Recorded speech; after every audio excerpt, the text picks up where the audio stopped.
हूं तारक चौधरी।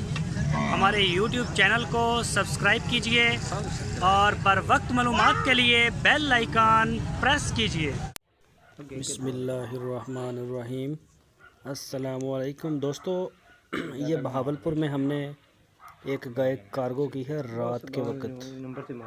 तो अंधेरा काफ़ी ज़्यादा था, इस पर लाइट नहीं थी हमारे पास और एक ही गाय है, ताज़ा अभी सूने वाली है। ये गाड़ी थी, वो दोस्त आए थे हमारे लेने के लिए, वो खुद आए थे और गाड़ी भी अपने साथ लेके आए थे। तो ये काफ़ी अंधेरे में बनी हुई है। तो ये कार्गो हुई है बहावलपुर में। नंबर दिलावांडे काका, हां नंबर तेरा गड्डी भाई ये नंबर आ गया जी, अंधेरा पे खड़ा ना जी।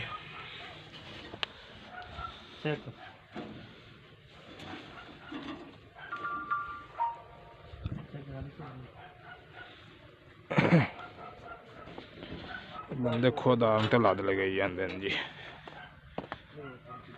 गड्डी आदि स्पेशल लियांदी इन्हें जी,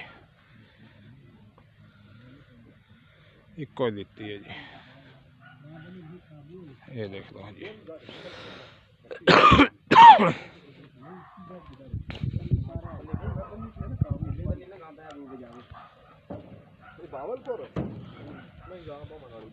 नहीं बहती नहीं है यार दिल्ली कार तो मोड़े में करूँ तो मोरा खड़ा कर दे तो ठीक है। अब तो अगर मजबूत करके बांध दे, खुली नीवी करते बांध दे, बह जावे तो कोई रौला नहीं है यार। नीवी करते बांध दो, बह जावे तो तू भरम हाँ सुकून ना जासी हथों। नीवी करते बांध तो मेहनत कर ले तो बह जा कल नहीं बांध वो डंगर